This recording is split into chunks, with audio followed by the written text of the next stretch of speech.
H-Town, what's up? You know what time it is. It's time for the best 120 minutes of your day. The Chop Shop, the nation's #1 urban sports talk show, and also your midday sports happy hour. Yours truly, Robert Hatter, alongside Jim Hicks, and sometimes Chris Walker, coming to you live from Houston, Texas, broadcasting all over the world via Facebook Live and YouTube Live. And it's a great morning. It's Wednesday morning. It's Women Rock Wednesday. Great things happening today. Great show today. It's a great show every day. Oh, I had my mic turned away from me. Great show every day. Now, I know y'all can hear me loud now. But great show every day, but, special. This day is special. I got my grapes behind it. I got a reason to have my grapes behind me today. Unique show. Let's see. Let me shout out to my start. Let me see if I got my 5 women yet. Let me look. Let me look on all my devices and make sure that everybody's present and accounted for. All right. I know I see. I see Mate Cora. I see my girl Sonia Billingsley. I see. Hold on. I see Brandy. I see Dale. I see Karima. My girls. Hey, y'all. Let me tell y'all something. What's up, Slim? Slim. Thank you for being on today, Slim. Slim, I got some. Slim, I be missing you because, when I talk about something controversial, I got to have Slim. But I got my girls. That's 5 of them. I'm waiting on, I got to have a 6th lady, y'all. Where my girls at? I got 5. I'm good now. Fellas, but I see you out there. I see you, Mike. I see you, Jeremy. I see y'all, but y'all know what day it is. Y'all know what day it is. When I see those 5 women right there, y'all don't know. I know I'm doing something. When I see them. I'm waiting on Miss Mindy. I don't know what they did. I need to talk to Dennis. I got to find out why. Share the show, everybody. I think I've already shared it already. But Women Rock Wednesday should be. Oh, my man. Oh, my God. What? Are you, you in Sao Paulo? Or where are you? Are you in, what's my other spot? Where Mia Vataka is. I mean, yeah, Sao Paulo is, I usually fly into there, and then we go to, what's that place you always go to? Oh, my God, Brazil. I love Brazil. Hadn't been in a long time, though. Long time. Slim, I envy you right now. Mandy on. Okay, Mandy. Okay. I feel better. All right, okay, y'all know. Let me see, fellas. I'm gonna get the show started. I mean, there go Corey. Robert Young beat Boone today. Oh, that's interesting. But Slim, if you don't mind, I just want to know, man, because I'm trying to. Y'all, I'm just killing myself. The city where the Christoph statue is, I done went blank. Oh my God. I flew into Sao Paulo, and then they flew over a small plane to what is somebody don't know about. I got to look it up. Ain't nobody said. I guess y'all ain't been to Brazil. I just Brazil, man. Y'all, we got to start taking trips, man. We got to start taking trips. Y'all got to help me. Y'all got to help me here. What's my city? What's my city? Ain't nobody said nothing. I know about Sao Paulo. They got that. What's the other city? Maybe y'all just taking too long. I learned a little Portuguese while I was over there. What's my other city? Okay, what's my other city? I can't find it.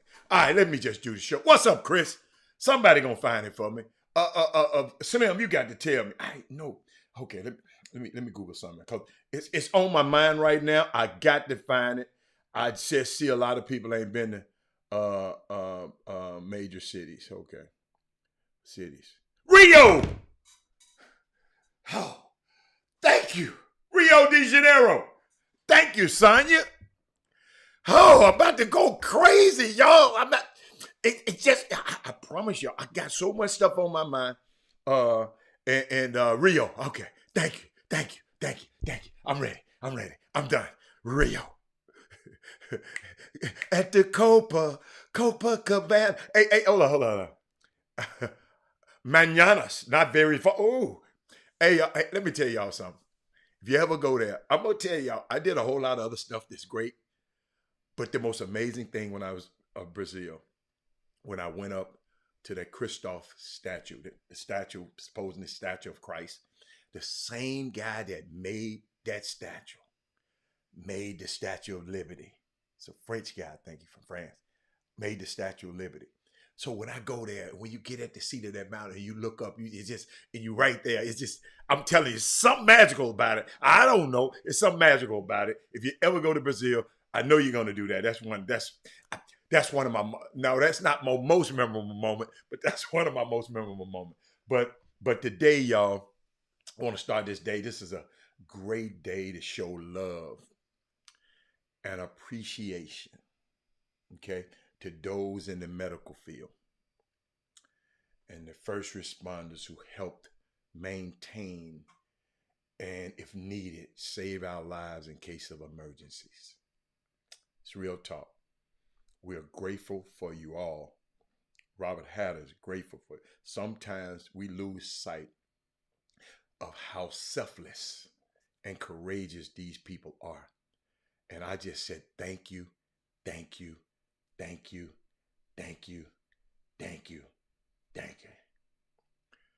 Okay.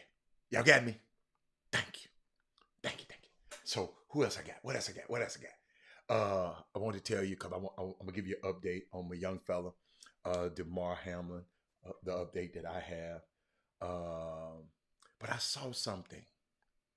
I saw something the other day that Shalomi Sanders is no longer on Jackson State University team roster. And how I know this, because y'all know I'm calling the games for TSU. So what I do, Robert, go and I have to go and make sure I get a chart or a spotting board and, do my homework on every team in the SWAC, the women's and the men. And her name was not on the team roster again. So, but I wouldn't blame Deion Sanders. I'm taking my daughter with me. Y'all got to realize, if y'all see how they handle her down there, she can't, if Deion said, you FaceTime me. Don't call me, FaceTime me. I want to see you. So I found it. So I am so glad that he took his daughter with him. I wouldn't have never. I just don't trust people sometimes, y'all. Some of these people crazy. Y'all know it. Some of y'all, some of them people. Jameson Morris, top of the morning, Hatter. I believe TSU is playing against. I believe TSU was playing 8 against Southern. What a game! Basketball don't lie. Your son Bryson, our sons Bryson and Pete had a great game. Yeah, they should have lost that game, bro. Southern had a lead. That's why I tell y'all, just because you have a lead in basketball, that don't mean you're supposed to win the game. What's up, Brad? Happy New Year, Brad. Let me repeat that. Just because you have a lead, basketball is a game of runs. He get a run, I get a run. And then we just got to maximize our runs. So, and all we have to do, and I keep telling y'all, y'all can be proud of that win if you want to, Southern. But if a person turned the ball over 17 times and missed 16 free throws, and I beat them by one, I'm just glad to get out there with a win. I ain't got nothing smart to say. I ain't got nothing slick to say. I ain't got nothing. Just be glad y'all snuck out of here with a win. So I'm just helping you out with that one. Hey, oh, look at Belinda. She changed her avatar for Damar Hamlin is number 3.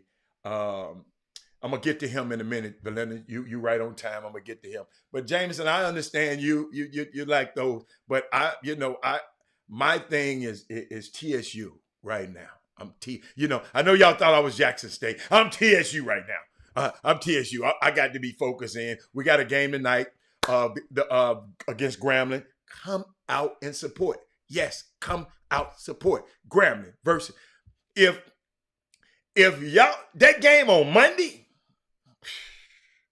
and I heard this game gonna be just as fire. I don't know what you're doing tonight. If you're doing something important, go do it.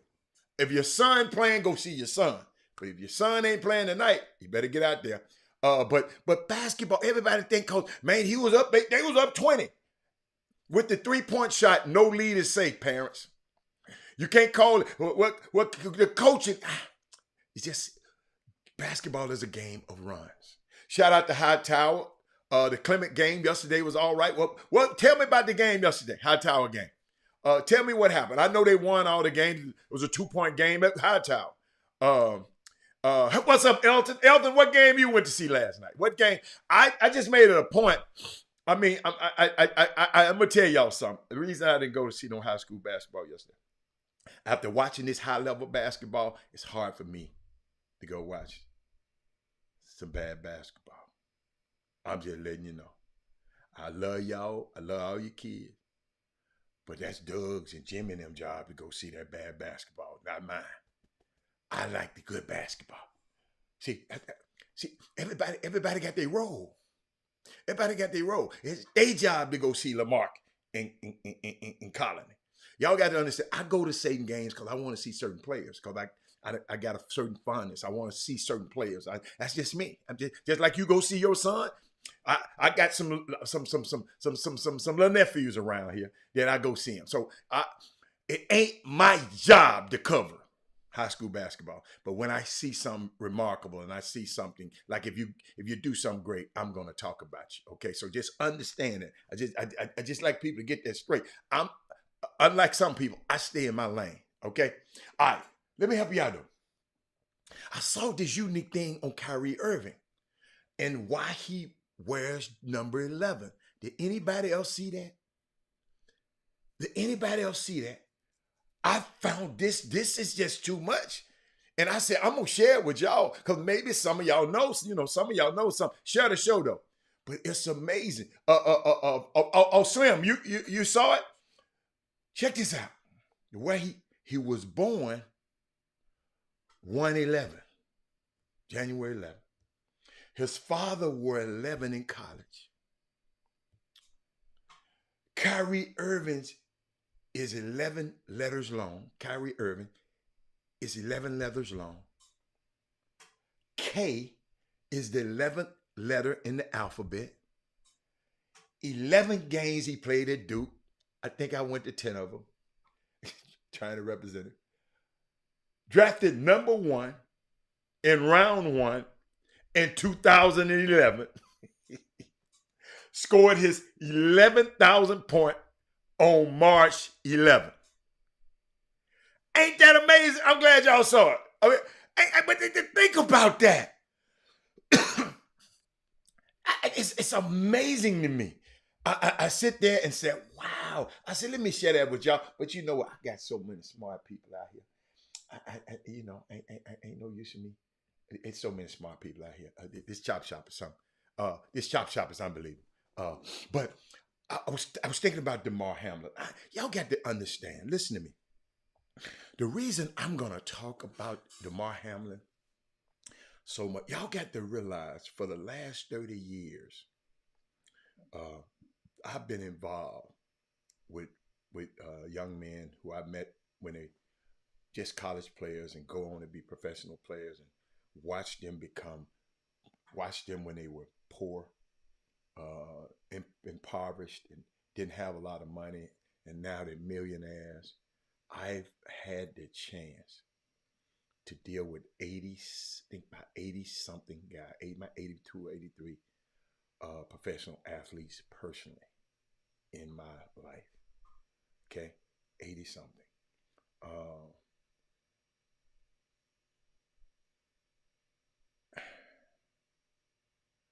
I talked to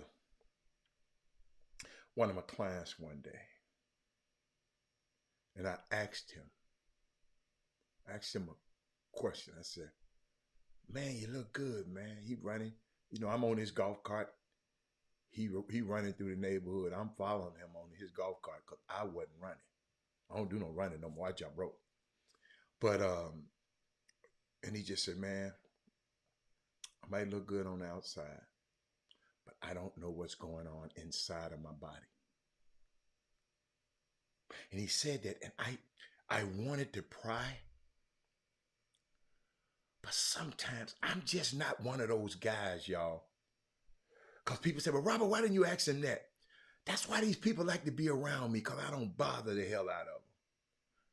You know what I'm saying? Like I was talking to somebody the other day, but man, why did you ask him this? I said, that's why you won't be a chance to be around him, because you ask too many damn questions. I but I just respect people's privacy a lot.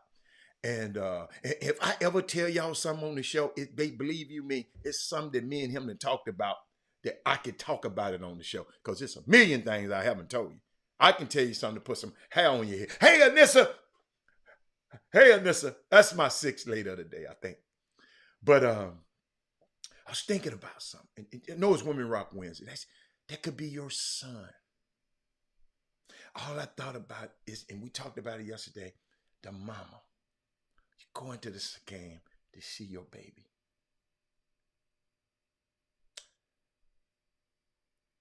And you end up going to visit your baby in the hospital that night. This guy, what's his name? Cooley Harvey, guy. He's just a couple of days ago, young brother. He's been doing a lot of the interviews for ESPN. It's ESPN for Sports Center, and I want to give him a shout. Cooley Harvey, shout out to you, young brother.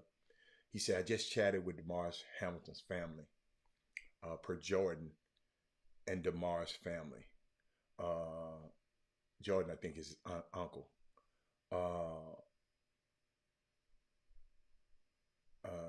Family friend is Jordan. Doctors overnight got promising readings that they had been hoping to see by this morning. Jordan couldn't go into Pacific, but progress appears to be made. Damar is still sedated and in critical condition and in ICU. He said, I will have much more on ESPN throughout the morning and the day. So if y'all want to watch that later. He said, but two other comments to look to from him. He said, Damar's father is among those calling out any criticism. He's listening to me. He's calling out. He don't want nobody on Twitter and Bart Scott and all of these people criticizing Bengals wide receiver T. Higgins, who was part of the play. He was the wide receiver running and they collided. He wants to put that to a stop. So when you see that clickbait out there, don't click it. Don't buy into it. Well, maybe T. Higgins, a football player, and everything. Y'all follow me? This is from the daddy. It's from Cooley Harvey. He said, want to be sure to reiterate that although a small, check this, hopeful steps appears to have been made, Jordan did mention that DeMar still has a long way to go in his recovery. I just want to share that with y'all, in case y'all didn't know. But the family's optimism, your prayers remains high and steady as it's been through all of this. You got me? So I just want us to be, you know what I'm saying? So we don't go off like these other folks. So yesterday, I didn't have a chance to finish something that I wanted to finish with y'all. Cause Jimmy came in and he said something. I got to reiterate this because I want to. This is a point.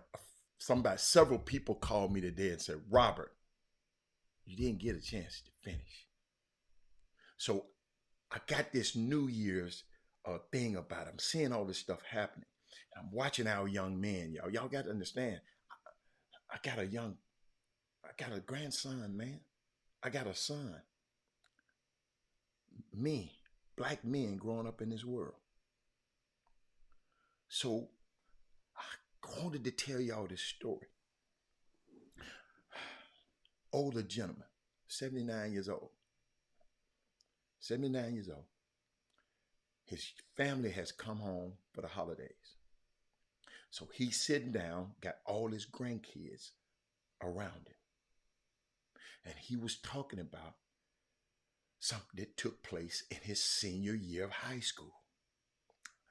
Fellas, Slim, I'm telling all the men in this community, tell a friend, share this with your friends. He was serving as a busboy at the private country club in this city. He was a senior in high school, and he was a waiter at this country club, a white-only country club. Okay? All right. One of his classmates he was at an integrated school, a newly integrated school, because 79, they just started integrating back then. He it was up north. I meant to say no, down south. It was a newly integrated school with this young man. Okay, Slim, check this out. Young man was Caucasian, Jewish guy, whatever, and he was in the boardroom. They were in the boardroom with his father and 7 men at the table. And the grandfather, the guy who I'm telling the story about, he was the waiter, pouring them lemonade, making sure they're all right. But he saw something. He said, in the presence of his father, the other 7 men, they asked him a question, that he was going to go to the University of Memphis to study business. The young man said this. The young black man watching this, they the same age, they both seniors. Young black man, 17 years old, watching these men around the table. They asked him, what was he going to do after high school, after graduating? What's his plans? And he said, I'm going to go to Memphis and study business. The 7 men told the young men, 7 Jewish white men around him, to pull out a pen, find a sheet of paper. These are the classes you are to take. And these are the specific professors that you need to be under.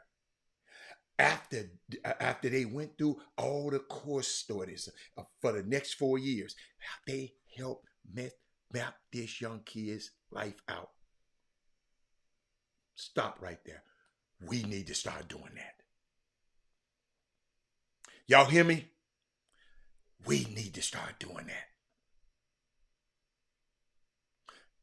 We need to start talking to our young guys. Say, what are your plans after graduation? All we want to do, hey, can I get a scar? Can I go play here? Can I play here? Can I play here? Can I play here?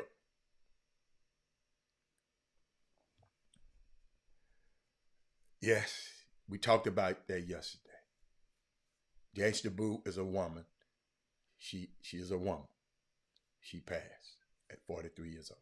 Talked about that, but I'm talking about something more important than Gangsta Boo right now. James Samar.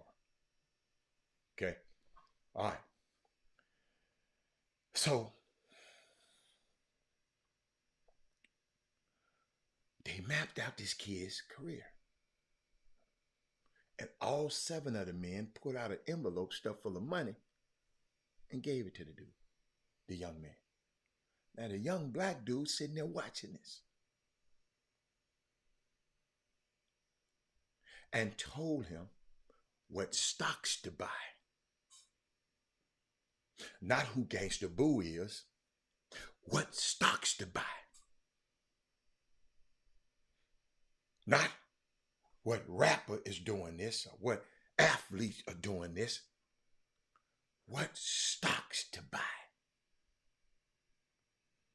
Then the young man, he's telling his grandkids. You gotta understand, it's a 79-year-old guy telling his grandkids. No, you good, you good. I'm glad you put that up there because you made me. I use it as an illustration. I love that. I love that. No, Jameson, I love that.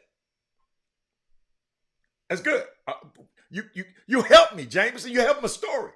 Keep doing it. Come on, some more. The young man got off his job that evening and caught a bus home. He's sitting there telling his kids, his grandkids. When he got off the bus, there were a group of men standing on the corner when he got off the bus, black men in his neighborhood. And they asked him, what was he going to do after graduation? And the young man proudly said, I'm going to Lemoyne-on. It's a HBCU.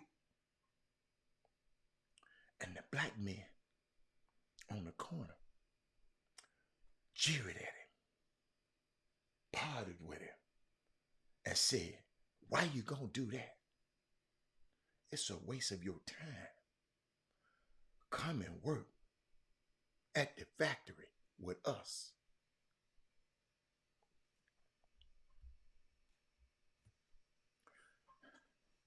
Y'all see the two situations? Did y'all see the two situations?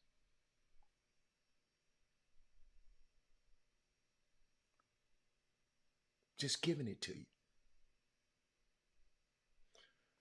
His grandfather, who is now 79 years old, he was lamenting to his grandchildren. He said how he wished a group had surrounded him on career and on classes and on school and on real estate and about money. He said this to his grandchildren, that he has done well. I have done well. This is a successful man, in spite of not having a corner cheer for him. In spite of the community want to hold fast at the status quo. Don't do nothing. You just go to the factory, just like we did.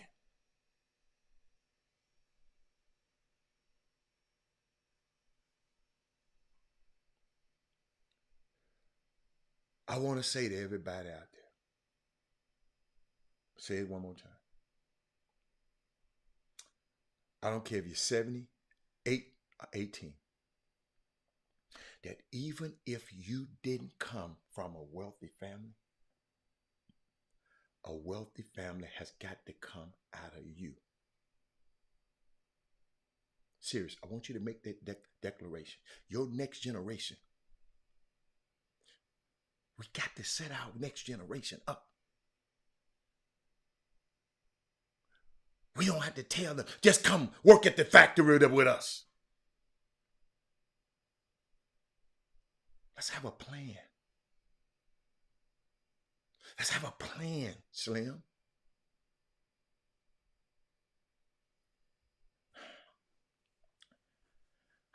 I'm going to repeat that. Even if you don't come from a wealthy family, most of us didn't. Slim, a wealthy family has got to come out of us. You are the one that the generations before us, your family prayed for. You are getting ready to have opportunities. We got opportunities that they never knew existed. Y'all, I'm sitting up here in a house with big screens and everywhere and computers everywhere in front of me. Folks didn't have that.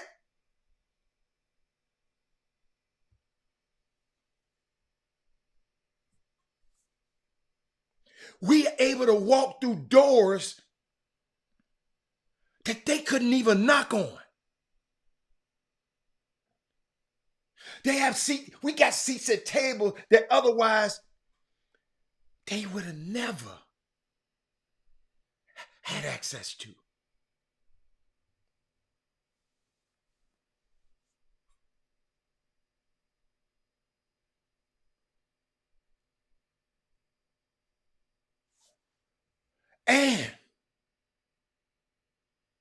And this for New Year's.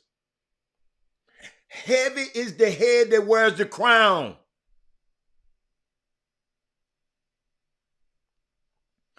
Y'all, we are going to be enriched with wealth. Guess what? Not just for us. Slim, selfish ass people out here. You will be who your family has to call on in the middle of crisis. It will be you that will pay the closing costs for your sister to get out of that apartment. It is you that will pay for your nieces and nephews to go to college. It is you that's going to retire your mother from that job. It's you that's going to give your father the car that he never thought he would ever have.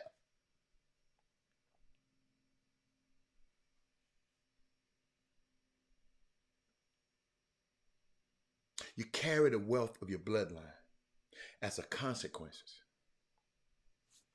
A Jewish boy had envelopes passed to him.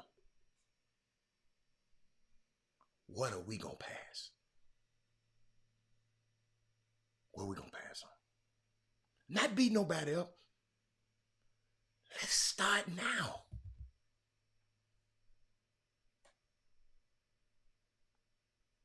This group of us need to be at a table with a young man saying, "Player, what you want to do, man?" All of us got to be able to come up here, Doc. Somebody in there might have a knowledge of what he needed, the classes he needed to take, the school he needed to go to, the courses and the instructors that he needed. Y'all follow me? In our communities. That's something we can do. I ain't say how much money, but do something. Young man tell you his plans. Let's help him. That's what we do on this Chop Shop all the time. We try to get these athletes in college. Y'all don't understand. I want all of these guys to be in college and go to college. I do.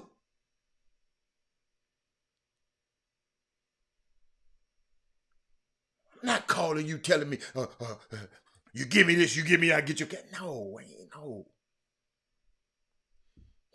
If your son, if I can help your son and enrich your son's life, I enrich my life. That's what we got to start doing. And let me show you something. This is what I love. I can stop here. Not stop here. I'm just gonna interject this something. Show you something. Show you something. Let me show y'all something. Show you how we practice what we preach around this joint. Let me tell you something. Solomon and Bryant is a blend of, I'm reading some, of my mother's family name, Solomon, and my father's name, Bryant. Both sides mix with elegance, style, meekness, excellence. Growing up, I always dreamed big. Something that was instilled in me by my grandparents. That guidance helped me navigate life more strategically by making excellent a lifestyle, not a choice.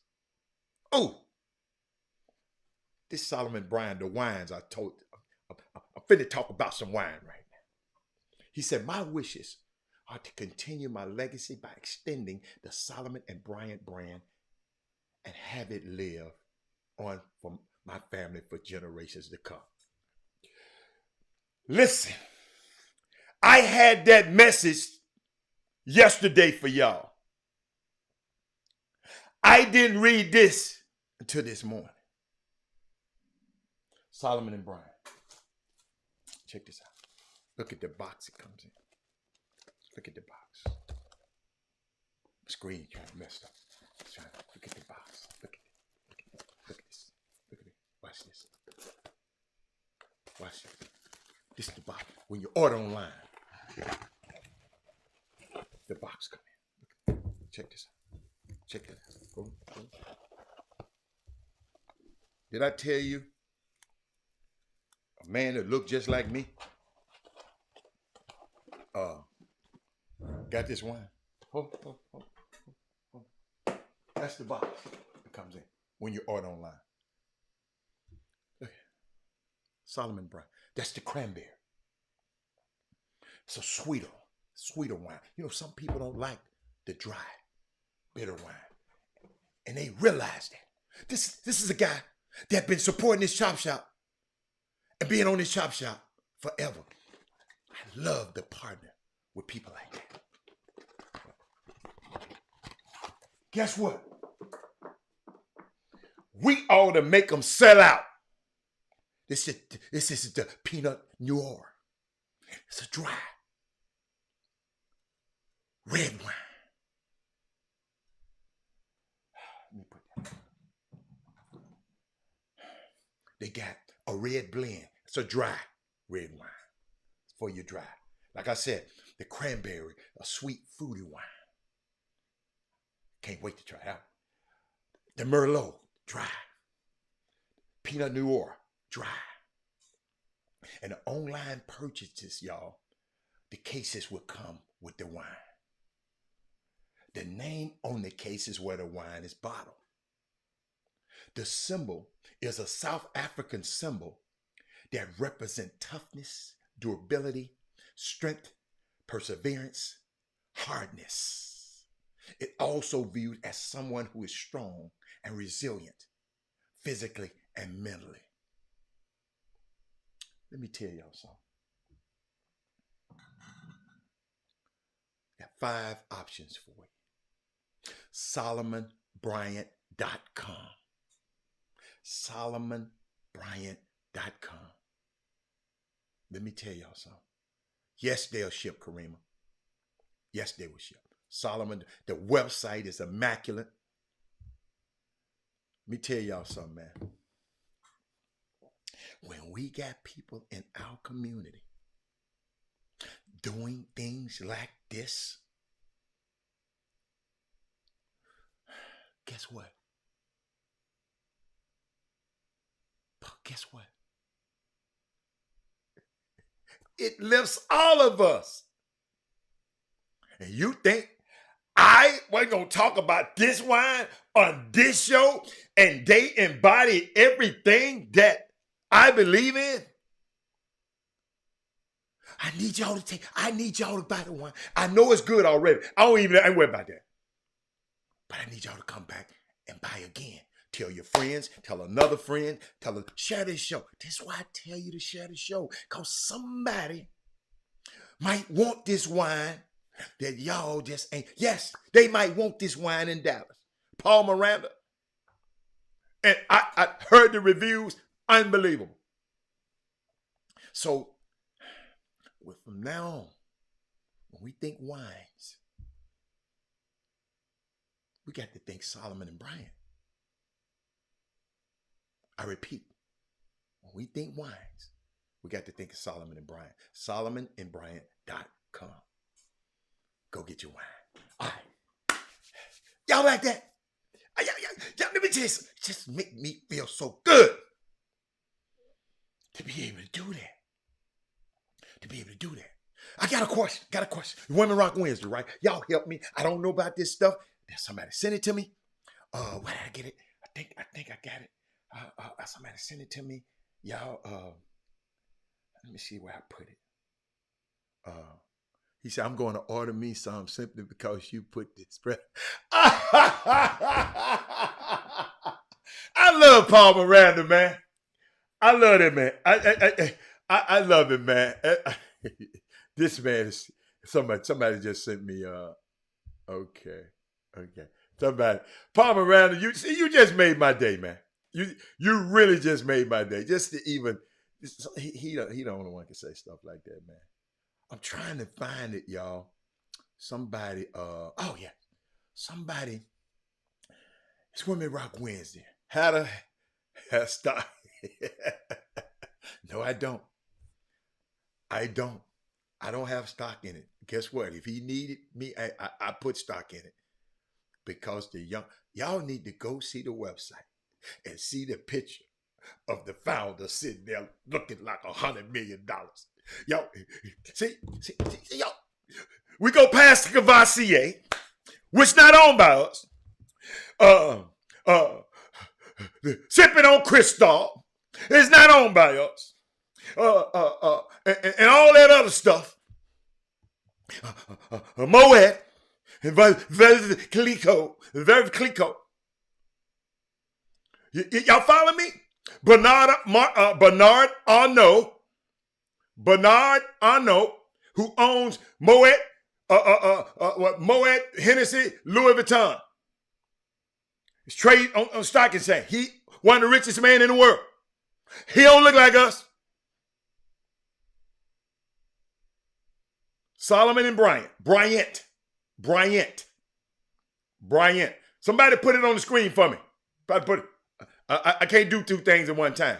SolomonandBryant.com. Bryant with the T. Let's see.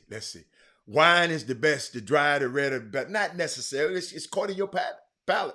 You might like dry and red. Some people like fruitier wines. Yeah. That's why some German wine is fruitier. They used to have this brand. I ain't gonna even call this brand out because they don't. They had a brand. So yeah, everybody don't like dry. Ladies, I think we should show up at this house and sip some. Of course, y'all can come over here and sip some. Yeah, think about this, y'all. We know a guy with his own wine.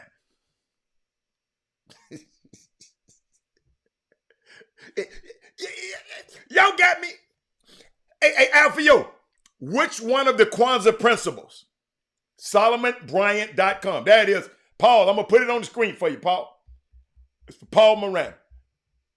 Which one of those principles telling us to support our own? Give it to me, Alfio, right quick. The Kwanzaa principle. Just got a bottle for my wife. Rick Brown. I know you got a bottle for you because you had you a bottle yesterday. Yeah, you have. You have, Kevin Frazier. You got to have a gecko. But it's unbelievable, man, that a guy. So that's why whatever y'all do, I'm going to support it for 6 years consistently. Cooperative economics. That's my man. Alpha, you always put it up there. And it took too long. Thank you. Cooperative economics. So guess what? If we pour into Kelton Solomon, listen, before he had the wine, he was pouring into this community. Let me repeat that. Ujamaa. Thank you, baby. Thank you. I love my people.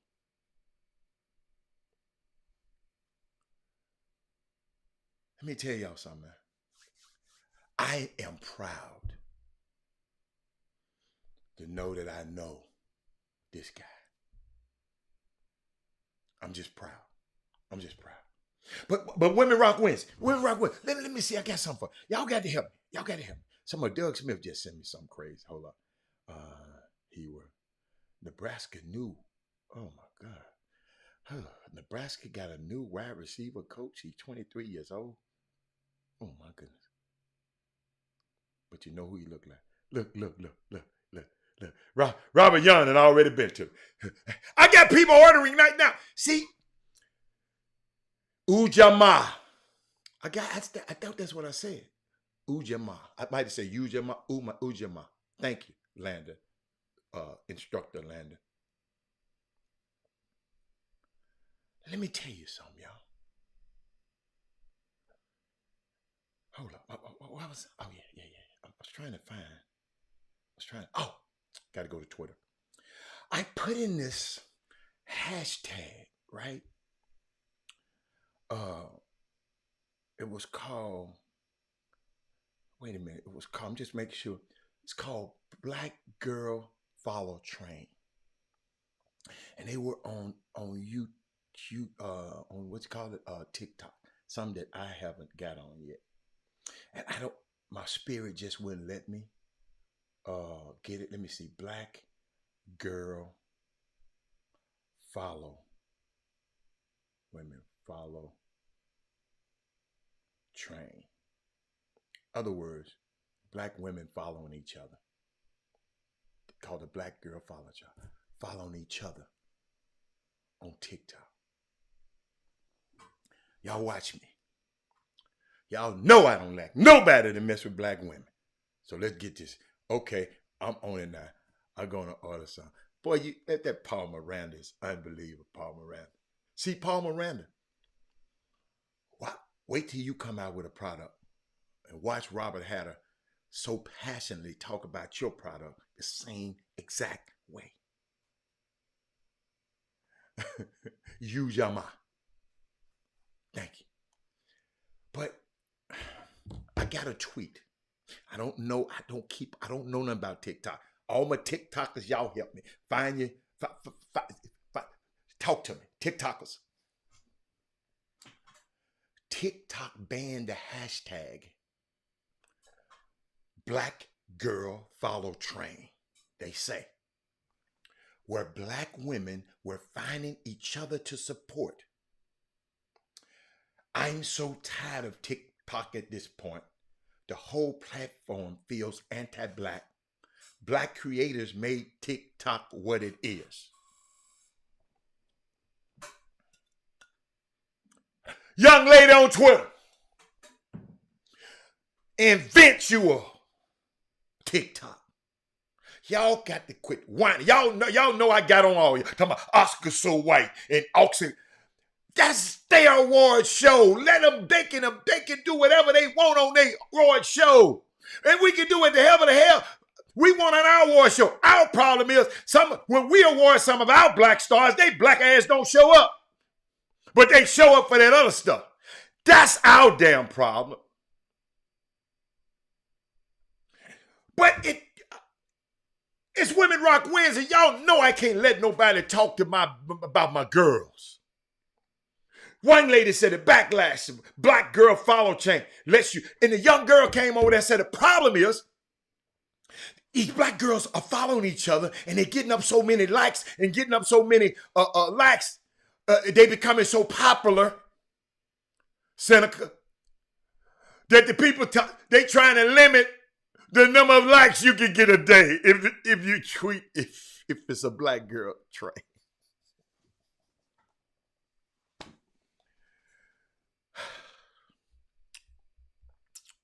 Let me tell y'all something. Ain't gonna happen on my watch. Hold up. Y'all just, I'm gonna show y'all something. Show y'all something. Show y'all something. Never forget this. The most disrespected person in America is the black woman. The most unprotected person in America is the black woman. The most neglected person in America is the black woman. And as Muslims, the Honorable Elijah Muhammad teaches us to respect our women and to protect our women. And the only time a Muslim really gets real violent is when someone goes to molest his woman. We will kill you for our woman. I'm making it plain, yes. We will kill you for our woman. We believe that if the white man will do whatever is necessary to see that his woman gets respect and protection, then you and I will never be recognized as men until we stand up like men and place the same penalty over the head of anyone who puts his filthy hands out to put in the direction of our women.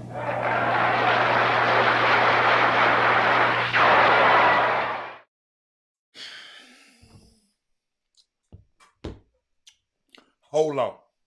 I'm going to let that marinate a minute. I'm waiting on a comment. I ain't heard no comment yet. Oh, this tea good. Can't drink on the job. I'd have me a glass of that wine. Can't drink on the job. I read a tweet. It said the backlash to black girl follow train on TikTok lets you know that too many people can't cope when black women do things for themselves and start thriving. See, them girls started getting so many likes, they had to pay these girls. TikTok didn't like that.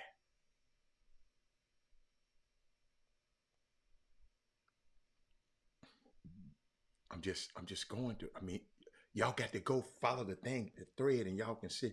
Let me see. One lady said, check this out. Yeah, Jeremy said not on duty.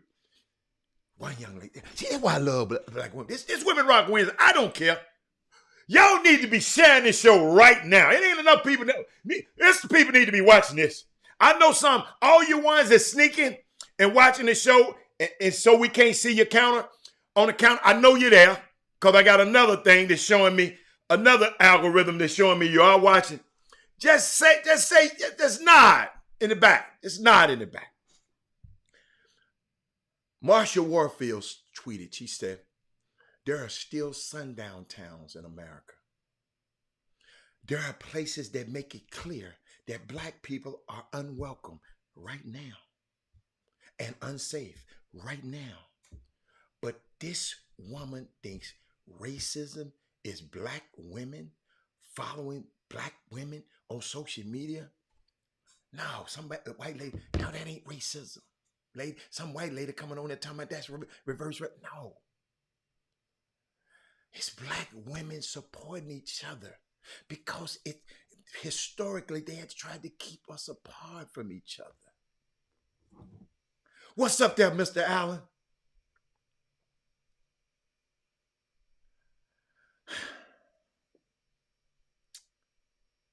TikTok banned the hashtag Black Girl Follow Train, where black women were finding each other to support each other.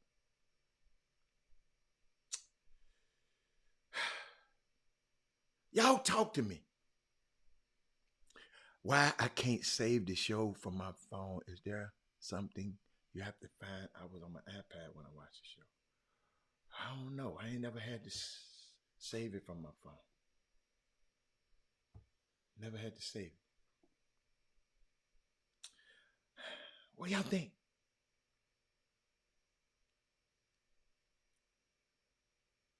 Somebody said, I'm starting a black girl follow train right now. Let's go get it.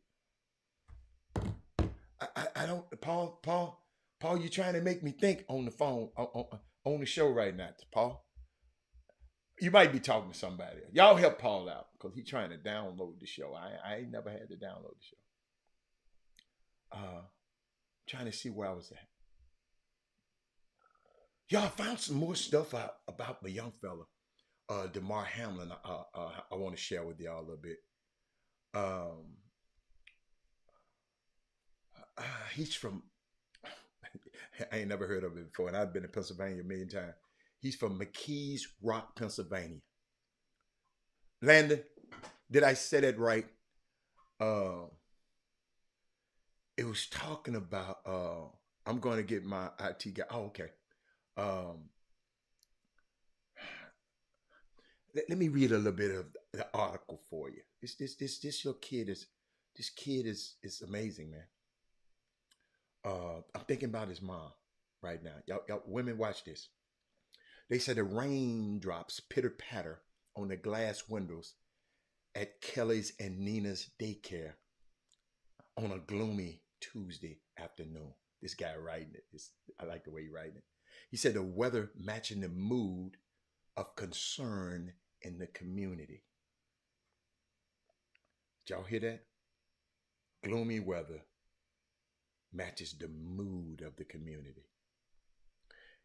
It was in this exact location over 2 years ago, December the 22nd, 2022, that McKees Rock native and Pitt product Damar Hamlin gave kids impacted most by the pandemic a reason to smile. Yes, I'm finna tell you about this young man. Yes, we finna hear about him. But they say y'all gonna learn today. Check this out. On the precipice of his NFL dream, the proud son of a tight-knit community organized a toy drive at a daycare ran by his mom, Nina. While other NFL hopefuls were fine-tuning their 40-yard dash, getting prepared for the draft, Hamlin collected toys, coats, gloves, and other winter essentials. His goal was to support those in a town of 6,000 people in which more than 30% of the population lives below the poverty line, according to the latest figures from the U.S. Census Bureau. Sorry about that, Landon.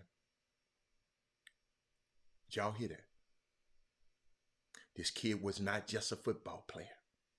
He was more than an athlete. Damar. Watch this. He was absolutely adamant. One of the things that he wanted to accomplish when we started to work with him, they said, was that he wanted to make sure he was doing something to give back to his community. Ujamaa. Hamlin's former agent, Greg Dillis, told the Athletic on Tuesday his face would light up when he talked about making things better for the kids in his neighborhood or his town.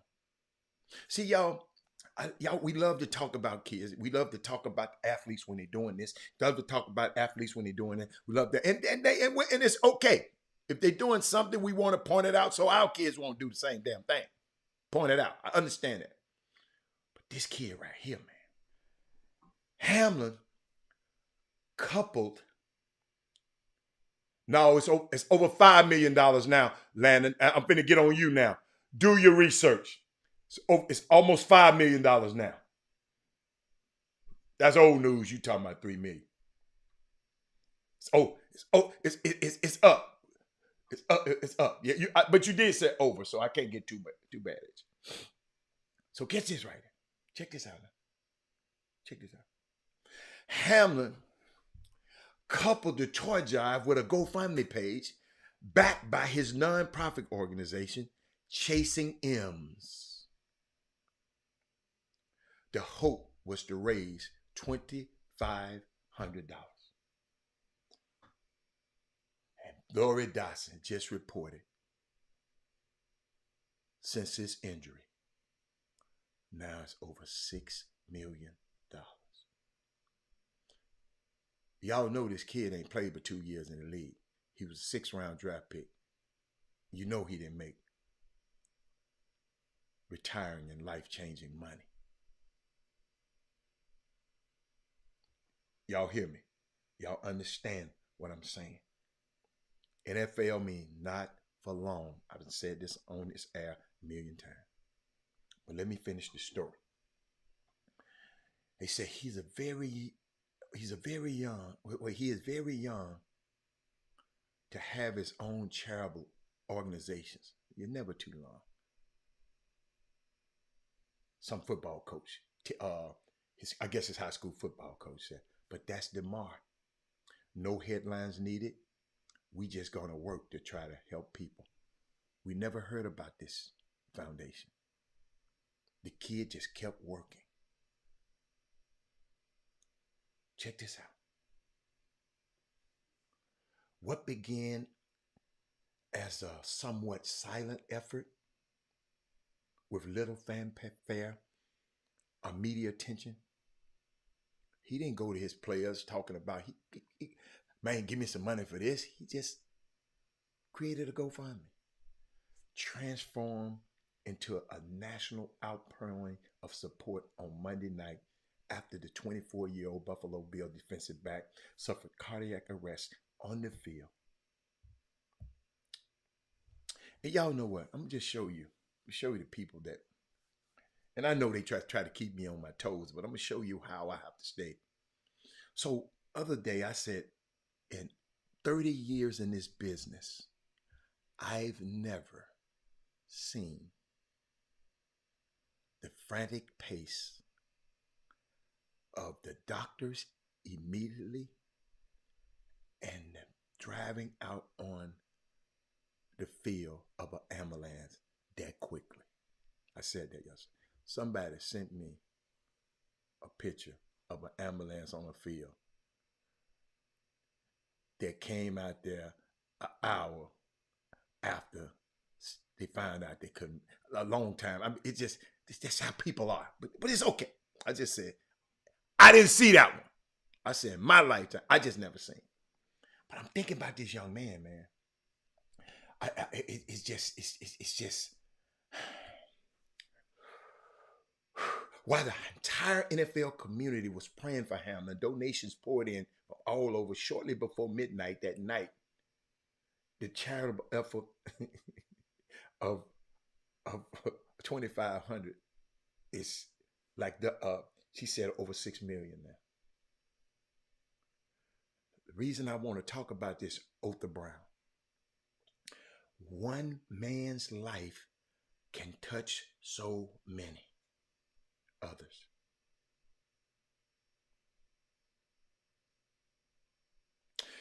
On NFL weekends, Hamlin, a 24-year-old safety who has taken full advantage of a start opportunity in his second season. But in Western Pennsylvania, he's much more than that. Y'all hear me? Y'all made me think of something. Because I know some of us sometimes feel hopeless.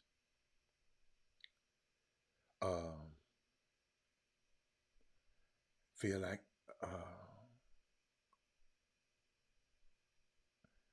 feel like stuff ain't going. Feel like one of my favorite movies in the world is It's a Wonderful Life. This man said,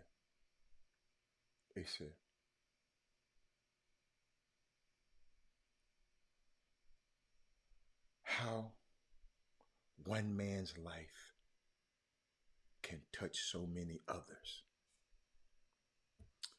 How Landon Ardwan life touched so many others. How Otha Brown's life touched so many others. How Lori Dotson's life touched so many. Paul Miranda's life.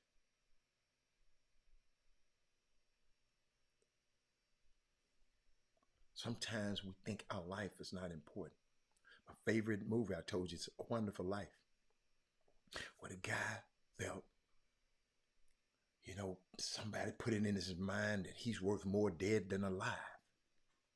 He had a $500 insurance policy, but he owed all this money because his uncle did some misplaced the money, and he was about to go crazy and wanted to kill himself. But an angel came down and jumped in the water, and he say instead of him diving in the water to kill himself, he dived in the water to save the angel. If you don't know the story, one of the greatest stories ever told.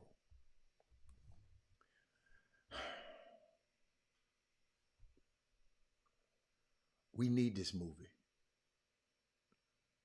now more than ever. Because there's some people out here, y'all. Some people out here. Did y'all see this yesterday? Hold on. Did y'all see? I put this on here yesterday. Y'all got to listen to this young man. Watch this. Like, I can't even describe it, but I cherish it every second that I can, you know, every second of every day. We just had our prayer, our DB prayer we do every Wednesday. Outside, he was next to me, and I just grabbed his hand a little bit harder just because, you know, you never know when, like, the last day could be that you getting to experience something like this, you know. So I'm cherishing it every moment I can. Like, I can't even describe it, but I cherish it every second that I can, you know, every second of every day. We just had our prayer, our DB prayer we do every Wednesday. Outside, he was next to me, and I just grabbed his hand a little bit harder just because, you know, you never know when, like, the last day could be that you getting to experience something like this, you know. So I'm cherishing it every moment I can. Like, I can't even describe it. I had to play that, y'all. I had to.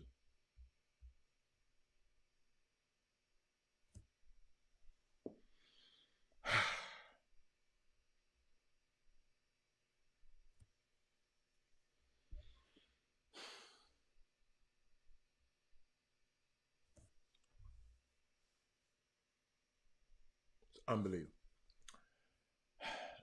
It's just why shows like this is important.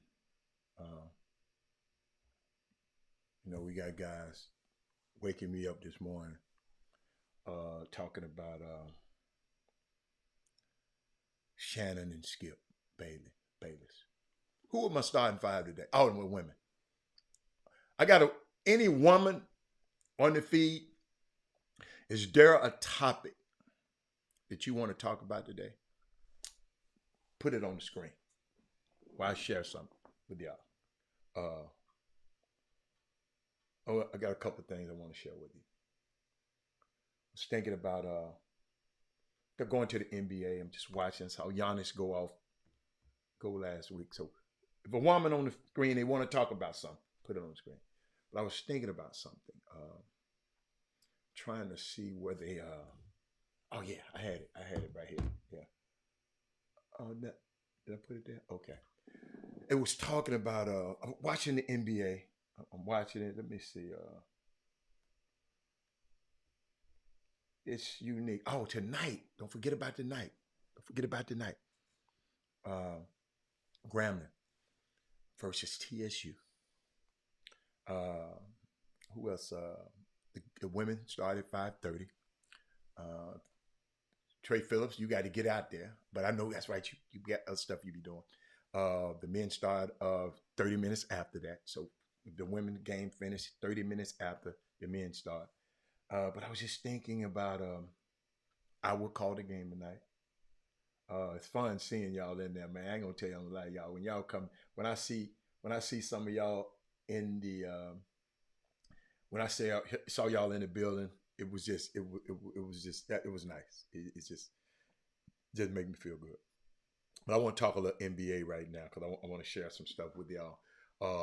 Is Jacque Vaughn, because I saw somebody put out a tweet today about Jacque Vaughn. And I'm trying to see what I did with it. Put out a tweet talking about, is he a coaching of the year candidate? And I put it under, oh, here it is. Here it is. I got it. Jacque Vaughn, the coach of the New Jersey Nets. He is 20-6. Okay.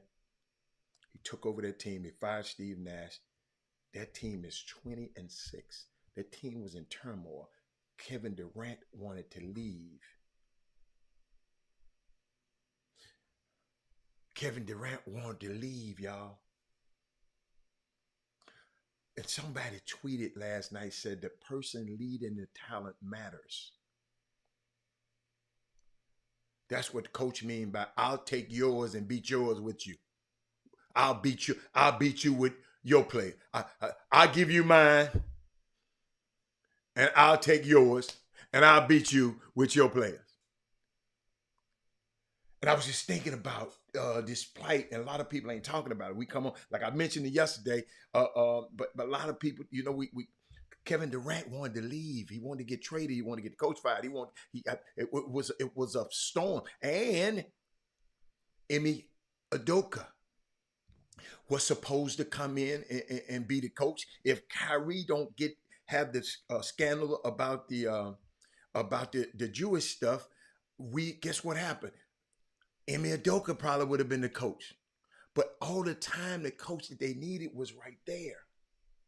I'm just, is he an early coach of the year candidate? I'm just asking y'all, my basketball player, after turmoil surrounding the net this season, the firing of Steve Nash, the suspension of Kyrie Irving, I forgot about the suspension. Coach Jacque Vaughn has led them guys to 12 straight wins. Let me tell you something.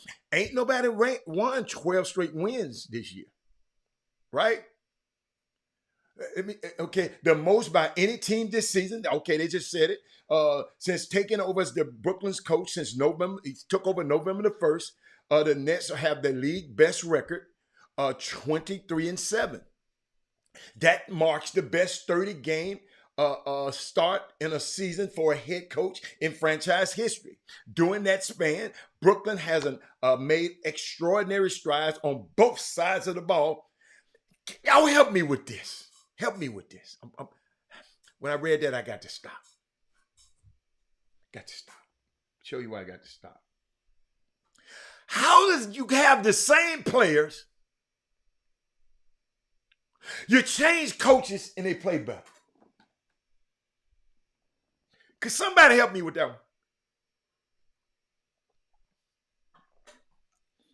Somebody talk to me. Women. Ladies, you got the same players, no trades. They playing better defensively, they playing better. But the assistant coach was on the staff all the time.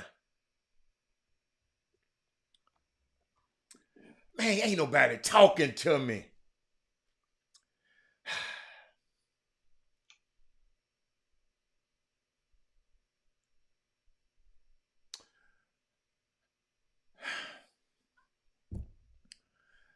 Ain't nobody talking to me.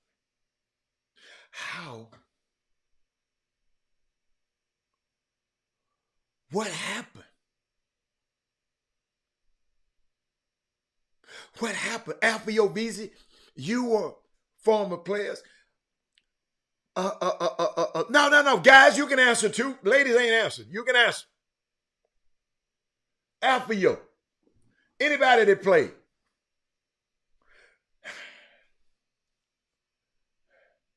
During this span, the Brooklyn has made extraordinary strides, landing on both sides of the ball, ranking first in offensive effective field goal percentage and defensive effective field goal percentage.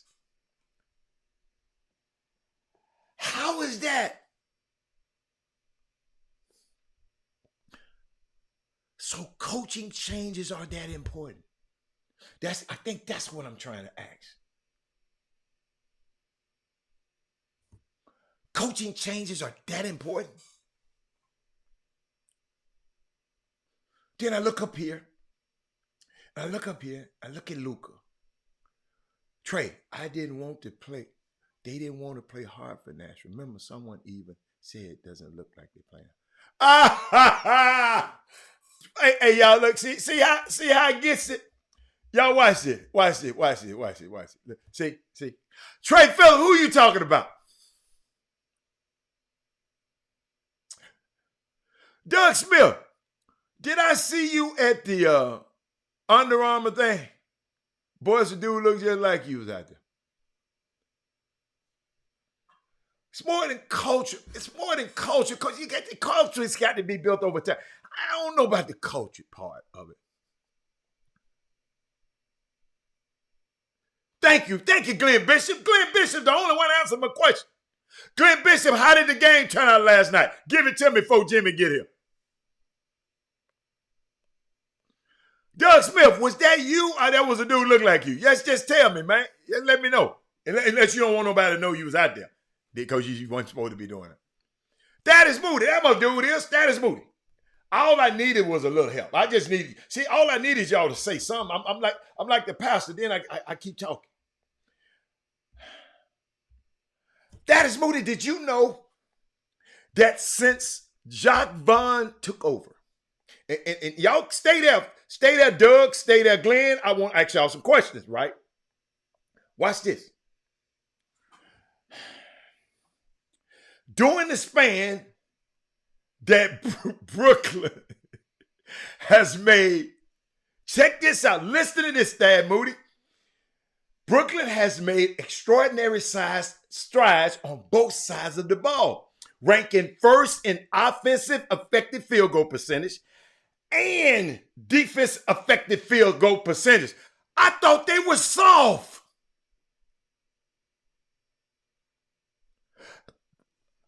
So if Jacques Vaughn had this power all the time, why didn't Jacques Vaughn get these dudes to play hard? He was assistant. Somebody got to help me with this. Y'all got to help me with this one. Oh, that is Moody. You can't. Okay. Hold up now. Yeah. Hold up. I don't think y'all hear me. That is Moody. I know you. Trey Phillips, you coaching. Trey Phillips, listen to me now. Listen to me. If Jacques Vaughn was on staff, why didn't he implement that? So the assistant coach's responsibility, and I ain't talking to no coaches yet. What is the assistant coach responsibility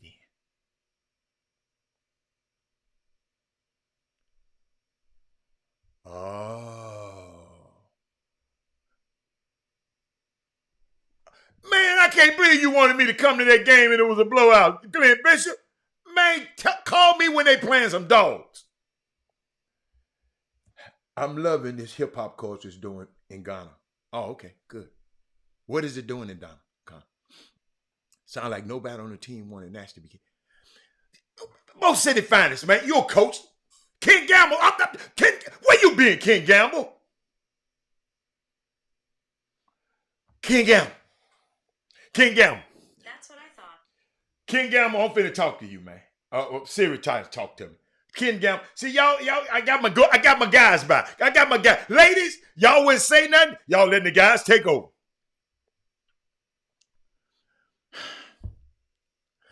How can they improve that much, Glenn?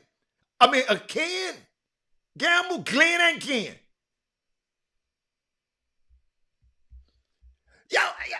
I need some basketball people, right? Maybe I got y'all play golf or tennis. I need some basketball people to talk. Paul Moran, I just showed this to Smurf right now. Oh, he in my class. Tell Smurf I said what's up. Y'all got a new teammate out there, I heard. Alfio. Y'all got a new teammate to take on this trip. Is the teammate available to go on the trip? Zion Pipkin? Is he going on the trip to California? Oh, I got you. I got you. I got you. I kind of knew that, Dad. Dad, I wanted to hear from you. But Dad, Steve Nash may not have taken suggestions. That's a good one. That's a good one. Well, I put my neck on. Boy, hey, I'm not finna let Jeremy be my assistant coach. Hell no. Mr. Jeremy Johnson, you're not my assistant coach. But a lot of coaches have good relationships with good people. Paul Silas, Stephen Silas got really good relationship, and John Lucas got good relationship with these players. And that man came on TV. What's his name? Eric Gordon said, "Man, ain't been no improvement around this joint." Far as that was James Harden said that, boy, y'all would have tore his head off. Man, how do you go from worst to first, though?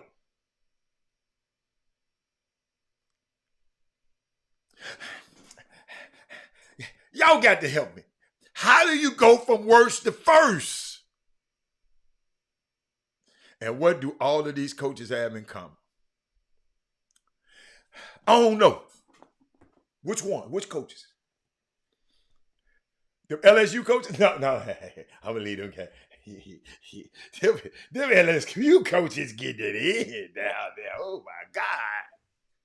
Damn. I mean, dang. He said, Eric just won't out. They holding Eric hostage trying to, okay, I got you. Oh, I got you. Hey, so staying with the NBA. I'm watching this, y'all. I'm watching a lot of NBA is kind of getting good. Y'all see what Giannis did last night? Don't y'all know Giannis seeing these other dudes score all these points and he's saying, what did he do last night? Did y'all see Boston get the brakes beat off him last night by OKC? OKC's supposed to be tanking for Wembanyama. De'Aaron Fox is playing good. But Giannis, y'all, let me tell y'all what Giannis did. Because I got some, y'all got to help me. We could keep talking about the Nets, but I'm gonna give you, we're gonna multiple talk. Giannis had 55 he had the speed limit last night. I got to watch when I said the speed limit. One time I said a team got beat by the speed limit. They got mad at me out there, man. Well, shit, don't get mad at me. Just don't get beat by the damn speed limit. Mad at me? Let me see. Let's see what Paul Miranda said over there. Paul, I'm trying to get to your message. Hold on. Oh, okay. I got you. Oh, y'all talking amongst each other. Let me show y'all something. As this calendar just flipped in 2022, I don't know if y'all been watching this. Paul Miranda have. But I have to watch it because my dude is connected to it. Okay? Got to watch it. Y'all see my wine in the back? That's for Solomon Wine. That's for Solomon Brand Wines behind me. And if you're just getting on the show, do me a favor. If you're just getting on the show, go to SolomonandBryant.com and get you a bottle. Got 5 choices of wine. Get you a bottle of this wine. You just want to put Solomon Bryant, SolomonBryant.com and get your bottle of wine. Doug, get your bottle of wine and impress your girl. Jeremy, get your bottle of wine. Kenny Gamble, get your bottle of wine. Solomon Bryan, go right there, $25. Who else came in late? Daddy Smoothie, I know you're going to get some wine. I ain't worried about you. Kevin Fraban ain't got his wine yet. Glenn Bishop, your son just had 25 points. Oh, look, I got another thing coming. Your son just had 25 points. Hold up. Let me give y'all one thing, then I'm going to change something right quick. I got something for you. I want y'all to see what Scoot Henderson did last night. Watch this. The bullet right there. You were good. It was in all the way. All the way. On the take, Henderson Oh! throws it down. Oh, my goodness, Scoot Henderson. Easy. Look at this throwdown. Yeah, this is just look, 6'9" defender that's above the rim, and it does not matter with a bullet right there. You were good. It was in all the way. All the way. On the take, Henderson Oh! throws it down. Oh my goodness, Scoot Henderson. Easy. This throwdown. Yeah, this is just look, 6'9" defender that's above the rim, and it does not matter with a bullet right there. You were good. It was in all the way. All the way. On the take, Henderson Oh! throws it down. Oh my goodness, Scoot Henderson. Easy. This throwdown. Yeah, this is That's the guy that they bragging about that might be the number 2 pick. But I don't know, y'all. I just want y'all to see that. That boy Brandon Miller kind of sweet. Okay, let me get back to it. Okay, let me get back to it. Everybody got their wine. We got the wine out the way, right? But I want to share something with y'all. Okay, I want to share something with y'all. Watch this. First pick. Doug, you take him with the first pick? Doug, your ass gonna get fired. Doug, you gonna get fired taking him with the number 1. I ain't taking him with the number 1 pick. No, sir. I'm taking Victor. And boy, I kind of like that Brandon Miller. Oh my goodness. This college basketball is a month. Doug, that's all right, Doug. Doug, no. Doug, I like you. I like you. You take him number 1. And let me, and I hope I'm standing there at number 2. But check this out, Doug. Y'all follow me. Luka Doncic is in the midst. And people don't like you to talk about this because Luka don't look like me. But I got to look at the. I'm just gonna give you some facts. Let me give you some. No. Let me give you some stats. I ain't the stat man, but I got some stats for your ass today. Check this out. In the midst of a historical run to bolster his MVP case, while the Brooklyn Nets remain the league's hottest team overall, led by Jacques Vaughn, I just mentioned. With that in mind, this week NBA Notebook includes Vaughn, talking about Vaughn. But let me tell y'all about Luka. The NBA fans, they got to get used to plenty of the what in the world moments lately. You had Donovan Mitchell scoring 71. You had Giannis ranking up 40-point games, then you get a 50-point game like that. Then you got Joker doing the triple-double, then the incredible longevity of LeBron James. Y'all love him so much. But Luka's run of play in the last couple of weeks has been perhaps one of the most extraordinary things. I'm just gonna walk you through it. Y'all tell me. Just tell me. I love the 71. I love all of them. Y'all got to understand, I like Giannis. But since December the 21st, 4 days before Christmas, the Slovenian superstar, he's from Slovenia, has nearly averaged a 41-point triple-double.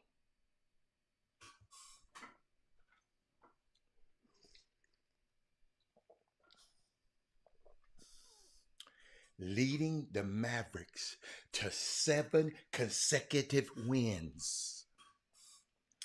This feat is even more impressive considering that prior to this run, the Mavericks had lost 5 of their previous 7 games and were hanging on to last place the last play-in spot with a mediocre 15-16 record. And people was messing with me about it. Robert, your boy, the GM is a friend of mine. Rob, they need somebody else. Why didn't get rid of? Why they didn't get signed Jalen? I told, hey, y'all remember when I came on the show and emphatically said, ain't no way in the world they gonna give Jalen Brunson no $100 million. I told y'all that. People looking at me crazy. But I told you. I know who I know who they're dealing with. Check this out.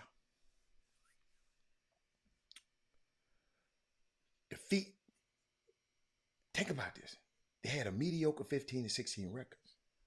How special is all this? How special is it? For starters, his 7-game run, averaging 41 points, 11 rebounds, and 9.9 assists, is unique. No player in NBA history has ever reached those numbers. I don't care who it's against. Guess what? Otha Brown. Them other teams playing the Rockets too. Let me repeat that. Those other teams, these other guys, Giannis, Joker, all of them, everybody had to play the Rockets. Let me repeat that. So Otha in the back of the room, everybody playing the Rockets. Let me repeat it again because I want him to hear it. I don't want him to go and tell nobody else this. Every other team playing the Rockets too. Okay? And guess what? They ass ain't average 41.1 points a game, 11 rebounds, and 9.9 assists on the Rockets.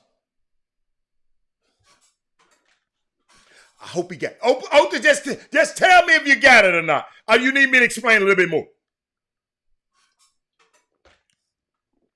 Giannis done played against the Rockets.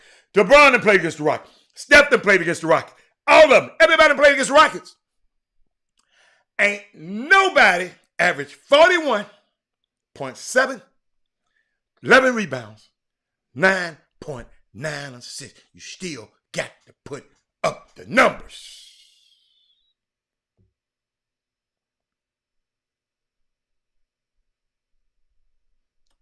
When you go Luka bashing, just come with facts. Everybody play the Rockets. Let's go. Let me finish. Can I finish? No player in NBA history has ever reached those numbers. He also, just a point of reference on who he played, I don't care. I don't care who he played. The point of reference I'm trying to tell you is everybody else has played the Rockets. Go find me somebody with those numbers that play the Rockets. While you talking, while you keep on, instead of texting me, go find somebody else who played the Rockets 3 times and tell me their numbers. Okay, let's go there. All right, okay, let's go. And the Rockets beat Philly. The Rockets beat Milwaukee. Giannis didn't do it. Embiid didn't do it. LeBron didn't do it. Steph didn't do it. They played the Rockets. Ain't gonna fly. All right, check this out now. Check this out. Barnes, I'm talking about Luka. He's also the first to score 40 points per game while shooting at least 55% from the field and 40% from downtown in 7 consecutive wins. Robert, 3 of them was against the Rockets.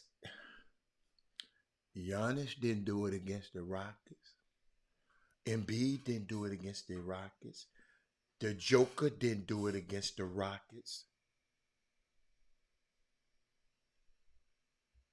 Congratulations to Diane Kirby. She was sworn in as the judge.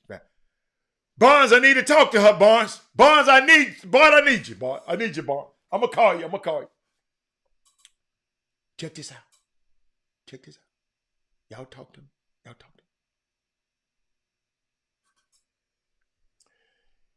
Even some of his individual games are nothing short of historic. Let me give you some. What my man Otha? Let me give you some. Did he play against the Rockets on New Year's Day? I mean on Christmas Day? Did he play?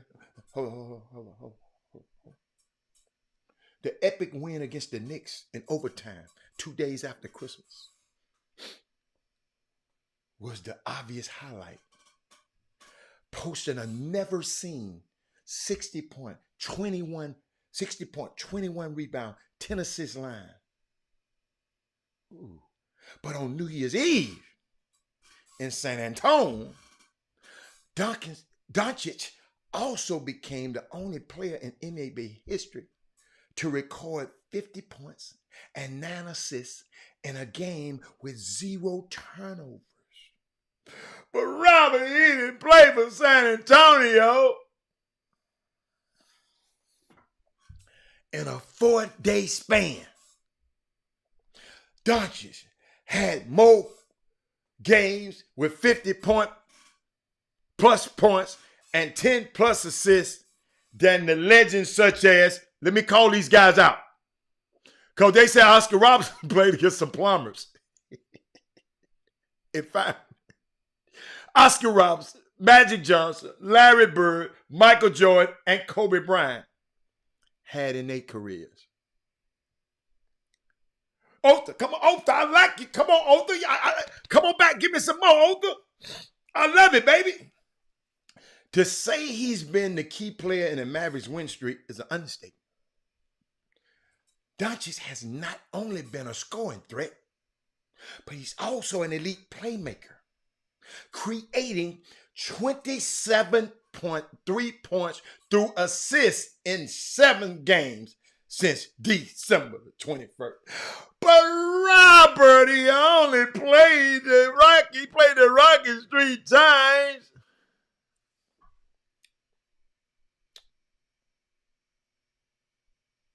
The man got 27 points off assists, y'all. We ain't talking about him, what he has done.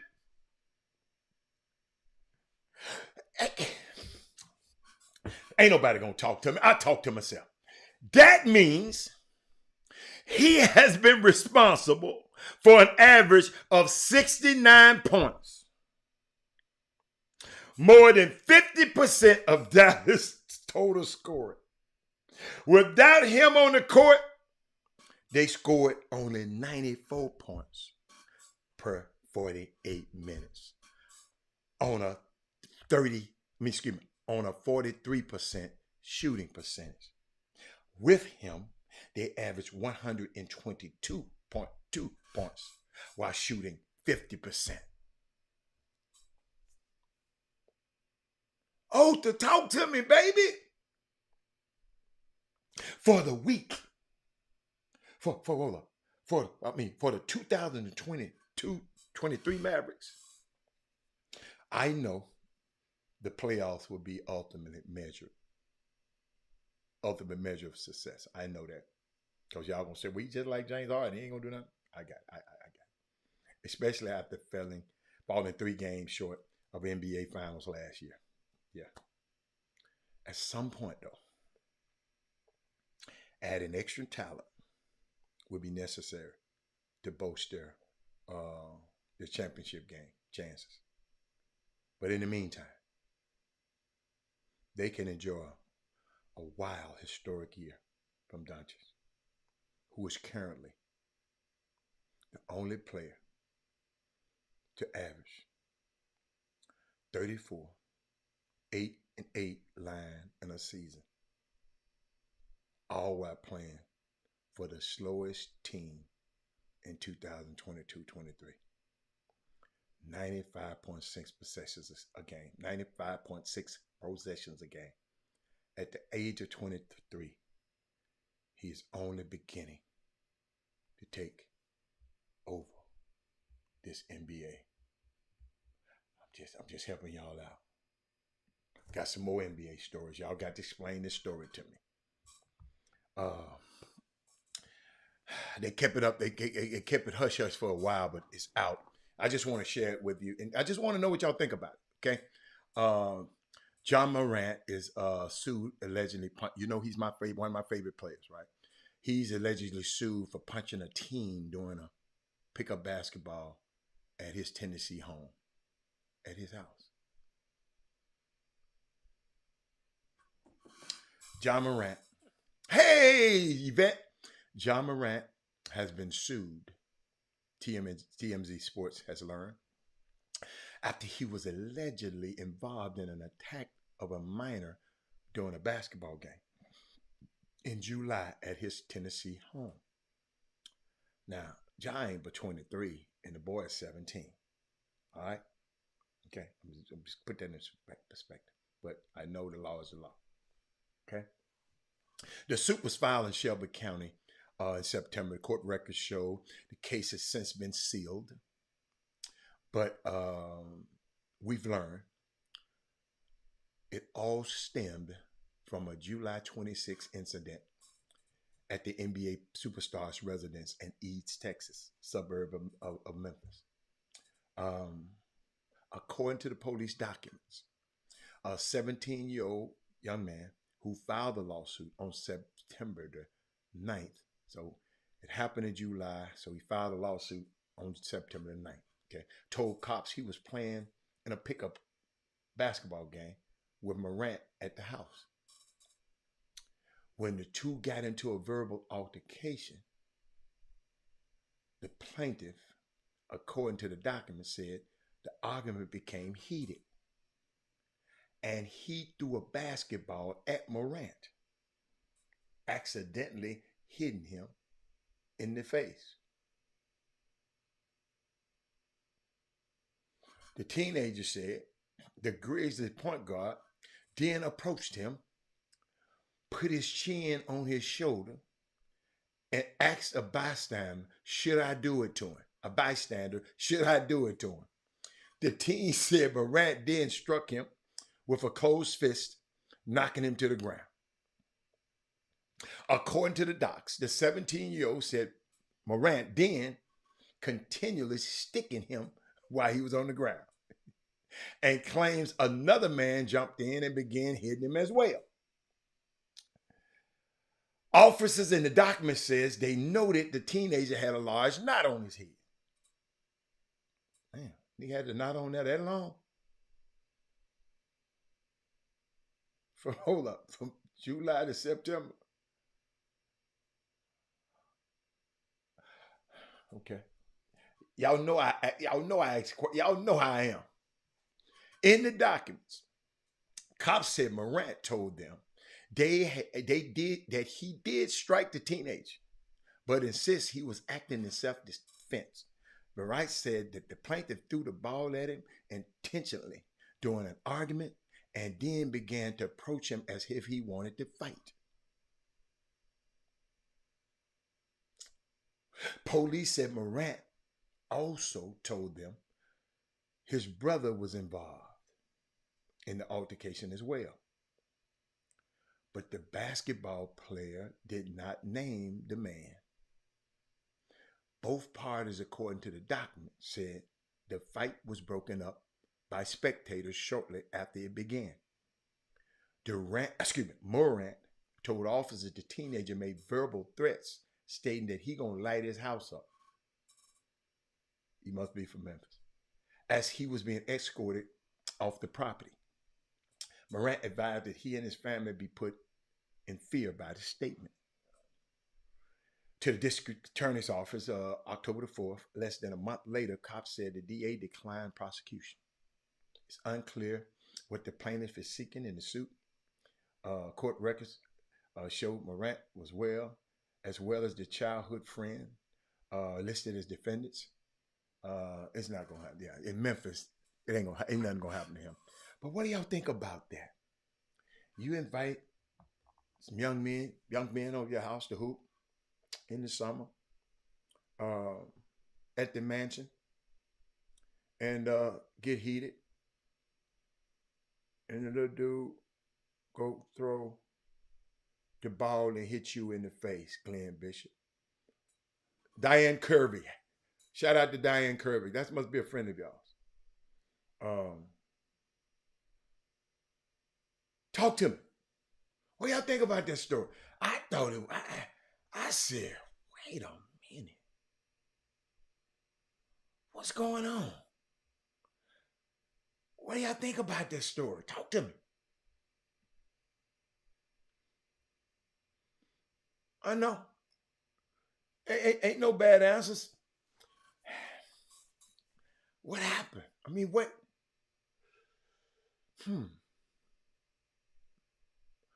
What made you?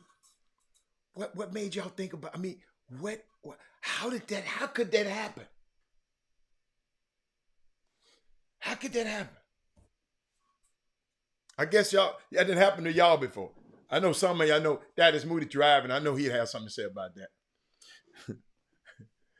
I was just curious. Yvette, I saw another a news article. Got another one for you. Just thinking about it. Just thinking about y'all. I'm gonna see if y'all gonna see where I'm going. I wish Mindy was here. She on vacation. She always follow where I'm going. Share the show, by the way. Netflix buys an army base to create a $850 million production studio in New Jersey.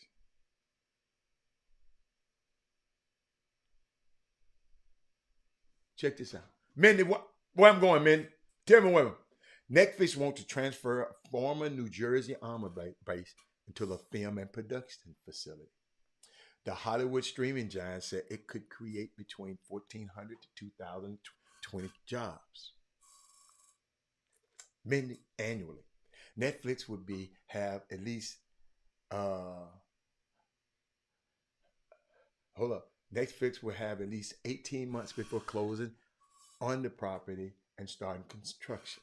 I'll keep going until somebody figure it out. On Wednesday, the Fort Monmouth Economic Revitalization Authority voted to enter into sale contract with the streaming giant. I'll keep going. I'm going to see anybody getting it yet. Netflix said they would invest up to $850 million. There you go. Boy, I knew I had somebody. Eric Boone get the prize. Eric Boone get the prize, baby.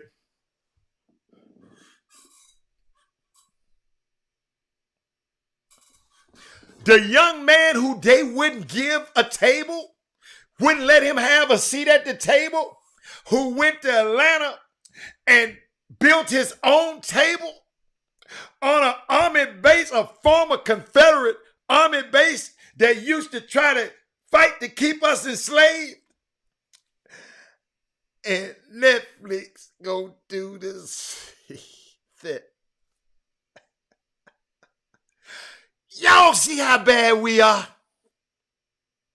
Well, you got, I don't like Tyler Perry. He put on a dress and it's a character. If your son following Fort McPherson, there you go, boy.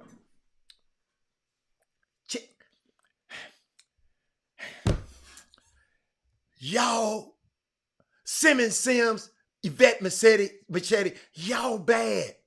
People trying to copy y'all. We out here trying to be like other people. No, be you.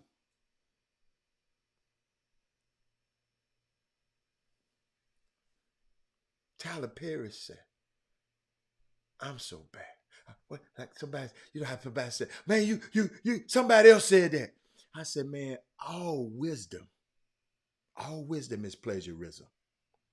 Only stupidity is original. You'll get that one on the way home. You get that one on the way home. Tyler Perry. Mindy, I can't believe you didn't get it. I know Mindy was going to get it. I forgot Eric Boone. I forgot Eric Boone was on here. Y'all, they watching the success of Tyler Perry and what he's done and said, let me go do the same thing. We always trying to be like somebody else. Can't believe y'all. That's why I love this show. Ain't no, y'all know I don't try to be like nobody else. I don't even watch their shows. They ain't talked about nothing we'd have talked about today, but DeMar. And I know I talked about it in a different fashion than they did. I ain't heard. I'm gonna go listen to it after. But I saw some. I'm gonna end y'all with the show today. Are y'all? I don't know. No, that's just a society. Fort Monmouth is the society that's over that. I think that's the society that's over the purchase of it. I guess you have to deal with them. But Simeon Sim, check this out. Go back to college football. Y'all know I cheered for Ohio State because of C.J. Stroud,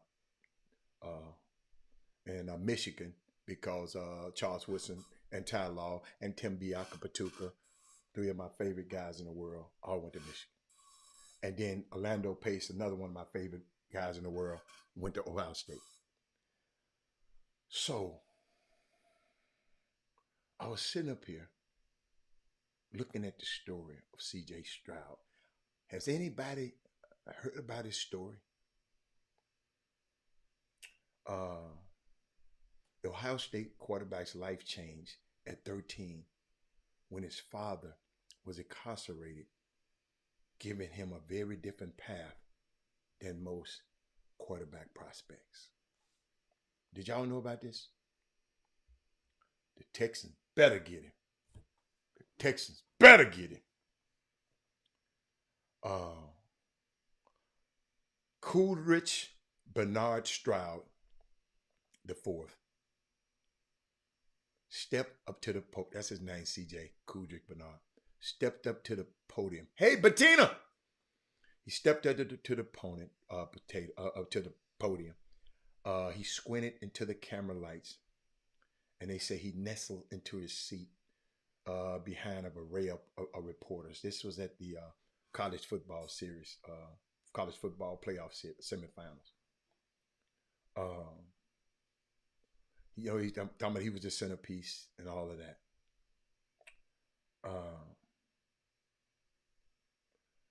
It was kind of, he said, it was kind of surreal for him sitting in that chair right now. Because a lot of times you lose hope and you lose faith. Portions of C.J. Stroud's story have been told, but never the entire tale. I'd rather have C.J. I'm going to show you why I'd rather have C.J. Listen to this story. This is what I like about him. Maybe one day C.J. and his mother, Kimberly, would pen a book together about their plight in their life. Swimming Rock Winds, I'm talking about this strong woman, all of it unfolding at the base of the San Gabriel Mountains, a Hollywood story birth near Beverly Hills itself.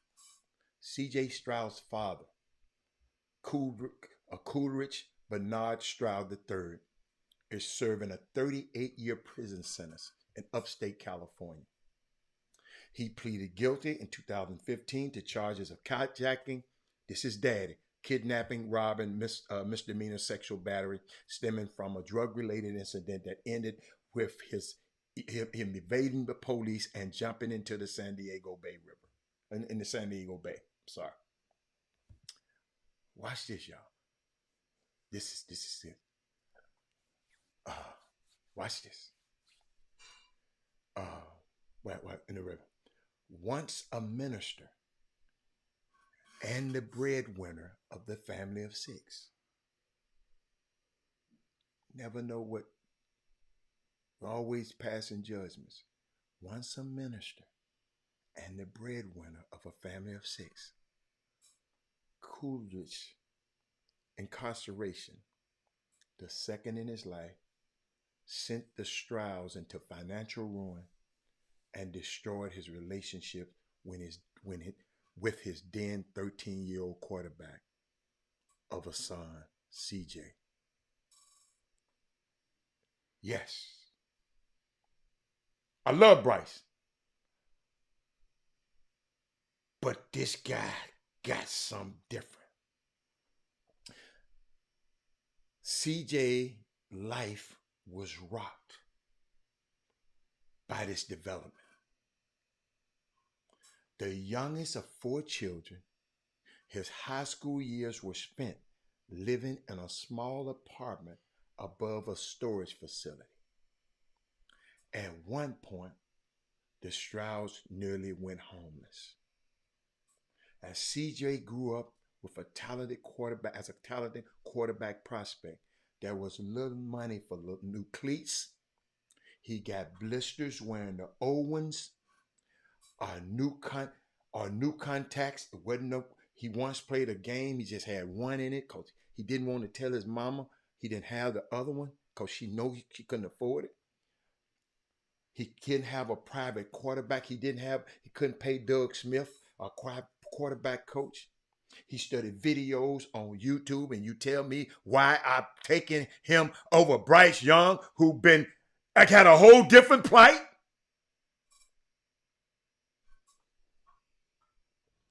Or at times, good nutritious food. His high school often sent the Strauss packaged meals. On the football field, things began to get much better. CJ entered his junior season at high school, having thrown about 50 pass attempts and had received one scholarship offer. So last week, as he tossed passes during practice inside the Mercedes-Benz Dome, CJ stepped aside for a moment to himself, and it hit him.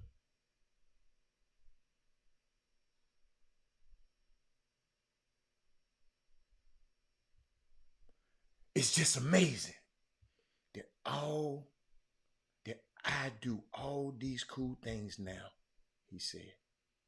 Cool things? Like the $200,000 Bentley he now drives from name, image, and likeness deals. Like the 4-bedroom California home he brought his mama and his sister. Like the $500 gift express card that he distributed to each one of his teammates.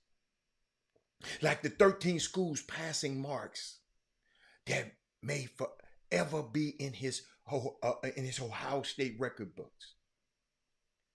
And yes, don't forget about this. His shot at winning a national championship, that's gone now. They wrote this article later.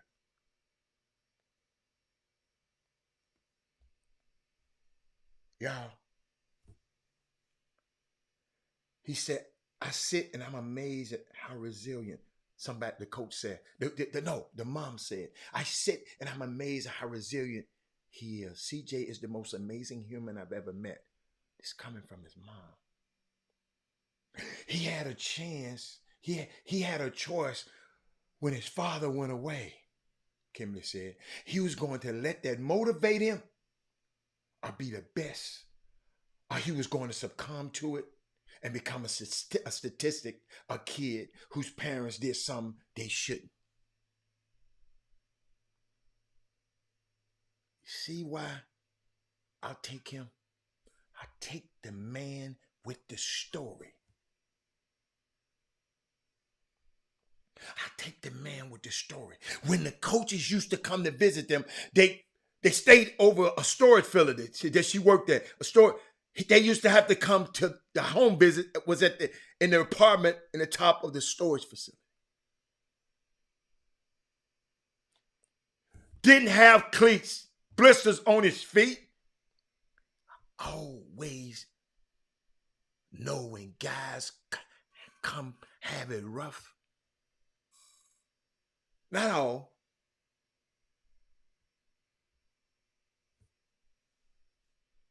He wasn't heavily recruited. He from California too, Bryce and all them. Them was the dude. Didn't nobody want him. They wanted Bryce. And they want this other guy. I forgot who it is.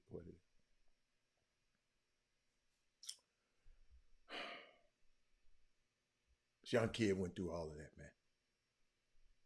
Trying to get to some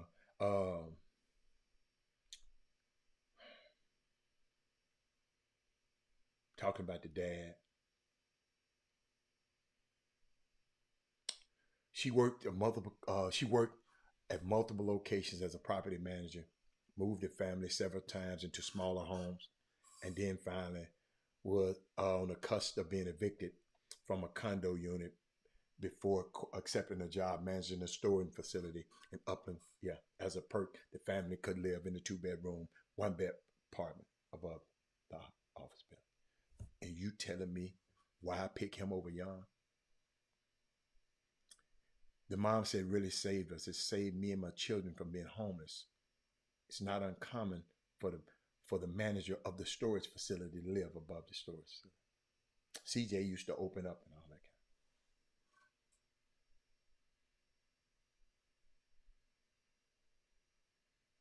He didn't have a lot of clothes or shoes. He didn't have the private quarterback coach, the 7-on-17s. He didn't do that. He didn't have the extra protein shakes or the energy drinks. He did it all himself. He watched YouTube videos and Drew Brees to make himself better.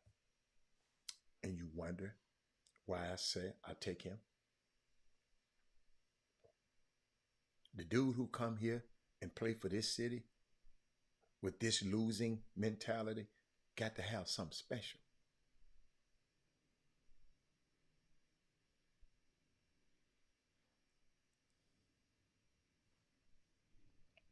They said for 5 years, Stroud didn't speak to his father, but he finally glad he did. He was mad.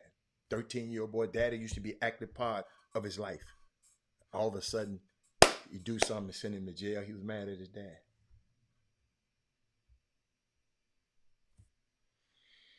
But I don't know if y'all know about that story. That's why I fight for these guys. That's why I fight. See, that's his story. You know, some of these guys going through, Damar Hamlin has a story. I gave you a story about this young man today.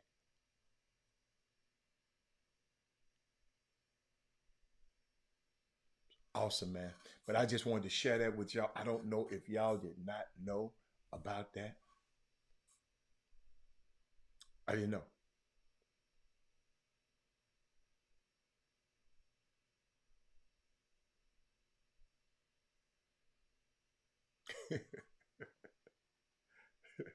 I was thinking about, I'm going to end with this one. I was thinking about Maya Angelou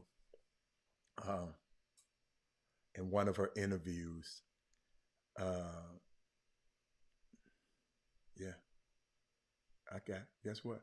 That's what.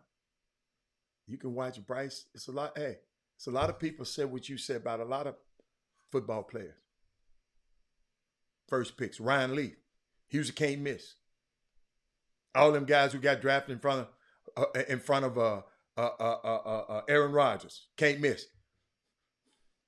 Tom Brady, 6th round, the greatest quarterback ever. I don't care how many times you done watched both of them in a game and practice and work out. I don't care how many times. Bryce just different. No, I'm going to take this boy over Bryce. I don't care how. Bryce just different.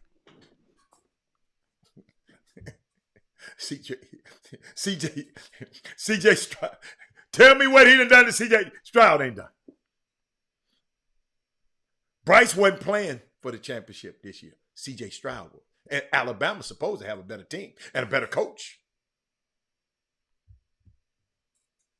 You need to go back to some more practice and watch them some again.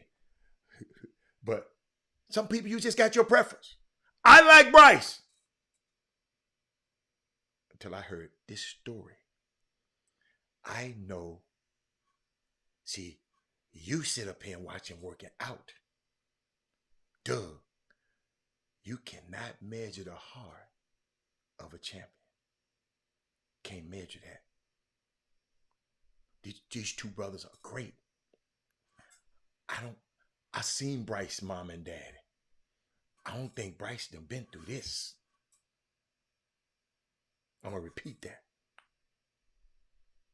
He ain't been, this kid here been through hell. This kid here got something saying, okay, what's up? Yeah, you talking about Bryce? Bring him on. Yeah, you talking about them. Yeah, that's what I like about it. But I was thinking about Maya Angelou. I'm going to end y'all. Women rock women. So I got to end on this note about Maya Angelou. In one of her interviews, she lamented that nobody in her family have ever read her books. Do you know what it's like to be happy about your career, but hurt that your family don't recognize it? Ladies and gentlemen, women, this will be the year that your family finally see you. They will see you. They will see your call. They will see your gift. They will see your talent. They will see your intellect. This the year. They will see your prowess. They will see your greatness. You will not have to hide the legitimacy of who you are to your own family. You are determined to break the spell of always the bridesmaid and never the bride. You actually have personality, only to find out that people are drawn to people that are boring. Take that into 2023. Let's go get it. I'll see y'all later. Guess what? TSU plays tonight. Grambling. Kids, go to the gates. Go up to the ticket booth. If you go up to the ticket booth, it might help you out now. Said Chris LeBlanc, Robert Hatter from the Chop Shop told me to come and ask for you. Tell me I especially don't, because if you don't, I'm going to get it. But see y'all tonight. What else going on tonight? What else? Is anything else going on tonight? A lot of basketball tonight. But TSU, I'm just pulling for them. I don't want them to get in no deep hole. They got to win this game because let's send Grambling home losing twice, not us. You don't want to get off to an 0-2 start. So shout out to everybody. Love everybody. I'll see y'all tomorrow. But Women Rock Wednesday, those words for you today. I had those words just for you today. And I will see y'all tomorrow. We'll slide down. Dino's back. and what yabba dabba do this thing. I'll see y'all tomorrow. Bye. I'm out. Jim Hicks, Rob Hatter. You are now tuned in to the Chop Shop. I'm Retro. Let's get it. We in the Chop Shop. We live in the Chop Shop. We talking sports talk. We live in the Chop Shop. We in the Chop Shop. I'm talking sports talk. So turn your dials up. It's live in the Chop.